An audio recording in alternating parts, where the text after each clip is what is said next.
ప్రభు యొక్క ఘనమైన నామాన్ని బట్టి ప్రతి ఒక్కరికి వందనాలు చెల్లిస్తూ ఉన్నాను. భవిష్యత్తు గురించి చాలామంది ఆలోచన చేస్తూ ఉంటారు. తమ యొక్క భవిష్యత్తు ఎలా ఉంటుంది అనేటువంటి చింత అనుదినము వారిని ఎంతగానో కృంగదీస్తూ ఉంటుంది. అయితే ప్రతి ఒక్కరికి కూడా భవిష్యత్తు నిర్ణయించేటువంటి వాడు ప్రభువే. దానికి మనం లోబడాలి. ఆయన నడిపించిన రీతిగా మనం నడిచినట్లయితే మన జీవితంలో అనేక సమస్యలు ఆయనకి నడిపింపు ద్వారా మనం వాటిని జయించగలుగుతాం. యోబు గ్రంథము 33వ అధ్యాయము 14వ వచనం నుంచి, దేవుడు ఒక్కమారే పలుకును, 2 మార్లు పలుకును, అయితే మనుషులు అది కనిపెట్టరు. మంచం మీద కునుకు సమయమున, గాఢ నిద్ర పట్టినప్పుడు, కలలో, రాత్రి కలుగు స్వప్నములలో, నరులు గర్విష్ఠులు కాకుండా చేయనట్లు, తాము తలచిన కార్యము వారు మానుకొని చేయనట్లు, గోతుకు పోకుండా వారిని కాపాడినట్లు, కత్తివల్ల సింపకుండా వారి ప్రాణమును తప్పించుకున్నట్లు, ఆయన వారి చెవులకు తెరవజేయును, వారి కొరకు ఉపదేశం సిద్ధపరచును.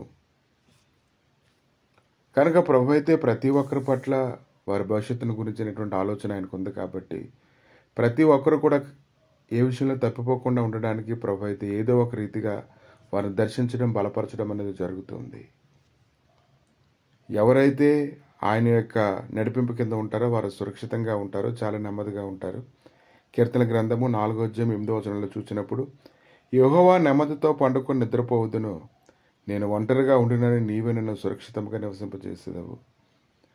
కనుక ఆయన సురక్షితంగా నెమ్మదితో నివసింపజేయాలి అని అంటే ఎంత విశ్వాసం మన హృదయంలో ఉండాలో చూడండి. ఆయన ఎరిగినప్పుడే మనం అటువంటి బలాన్ని మనం పొందుకోగలుగుతాం.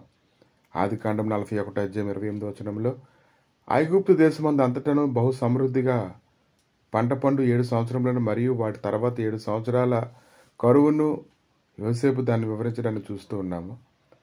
యోసేపు ఫరోతో ఇలా మాట్లాడుతూ ఉన్నాడు. దేవుడు తాను చేయబోచున్నది మీకు చూపించారని అతడు చెప్తూ ఉన్నాడు.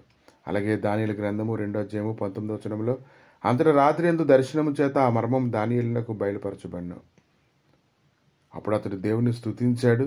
రాజు అడిగిన ఈ మర్మము జ్ఞానులైనను, గారడి విద్య గలవారైనను, సగునగాండ్రైనను, జ్యోతిష్కులైనను తెలియజెప్పజాలరు. అయితే మర్మములను బయలుపరచగల దేవుడు ఒకడు పరలోకమందున్నాడు. అంత్య దినముల యందు కలగబో దానిని ఆయన రాజుకు నెబుకద్నెజరు తెలియజేశానని దానియేలు గ్రంథము 2వ అధ్యాయము 27, 28 వచనాలు చూసినప్పుడు మనకి తెలుస్తూ ఉంది. కాబట్టి ఈ దినాన ప్రభు అయితే మన భవిష్యత్తు గురించి చింతిస్తూ ఉన్నారు. మన భవిష్యత్తుని చక్కదిద్దడానికి ముందుగానే అనేక విషయాల్లో మనం సరిచేయని కూడా ఉన్నారు. అయితే అన్ని కళలు దేవుడు అనుగ్రహించవు కాదు, అన్ని రకాల నడిపింపులు దేవుడు అనుగ్రహిస్తున్న నడిపింపు అయితే కాదు.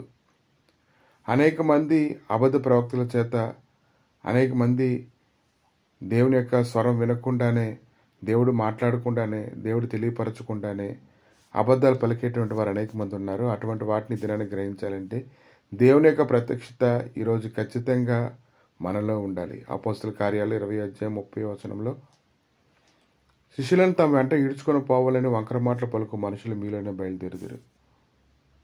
కాబట్టి దీనిని గ్రహించుకోగలగాలి. ప్రభు ఎలా నడిపించినప్పటికీ అది ప్రభు నడిపించిన ప్రత్యక్షత ఈరోజు నీ హృదయంలోనికి రావాలి. ఆదికాండం 28వ అధ్యాయము 11వ వచనం నుంచి, ఒక చోట ప్రొద్దుగుంకినందున అక్కడ ఆ రాత్రి నిలిచిపోయి ఆ చోటు రాళ్ళలో ఒకటి తీసుకొని తన తలగడిగా చేసుకుని అక్కడ పండుకొనేను. అప్పుడు అతడు ఒక కల కనెను. అందులో ఒక నిచ్చెన భూమి మీద నిలపబడి ఉండెను. దాని కొన ఆకాశం నింటెను. దాని మీద దేవుని దూతలు ఎక్కుచూ దిగుచూ ఉండేది. మరియు యెహోవా దానికి పైగా నిలిచి, నేను నీ తండ్రైన అబ్రహాము దేవుడని, ఇస్సాకు దేవుడు నేను యెహోవాను. నీవు పండుకొని ఉన్న ఈ భూమిని నీకును నీ సంతానమునకు ఇచ్చుదను అని ఇలా మాట్లాడుతూ ఇంకా 14, 15, 16 వచనాల్లో ఆశీర్వాదకరమైనటువంటి భవిష్యత్తు గురించి అతను మాట్లాడుతూ ఉన్నారు.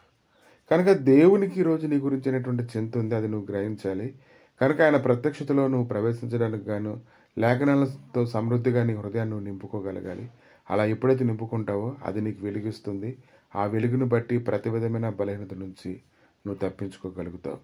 ప్రభా, మీ దయగలిగిన నష్టాలకు నాయన ఈ సమయంలో అప్పగించి ప్రార్థన చేస్తుండగా, మా భవిష్యత్తు అంతటి నాయన నీ చేతులకు అప్పగిస్తుండగా తండ్రి, అప్పగించుకోవడమే కాదు కానీ ప్రభా, నీవు నడిపింపుకి లోబడ్డాను కూడా కృప దయచేయమని, ఈ దినమైన వాక్యం ఉంటున్న వారందరినీ ప్రత్యేకంగా జ్ఞాపకం చేసుకొని, ఈ దినం ఉన్నటువంటి ప్రతి విధమైన బలహీన బంధకాలు కలిగిన పరిస్థితులన్నింటిలోంచి నన్ను వారిని విడిపించి, ఏదైనా వారు చేయదలుచున్న పనులన్నీ కూడా సక్రమంగా జరిగేలాగా సహాయం దయచేసి విడిపించమని, కృప చూపమని, బలపరిచి నీ సమాధానకరమైన సన్నిధిని నడిపించమని యేసుక్రీస్తు నామములో అడిగి వేడుకుంటున్నాము తండ్రి.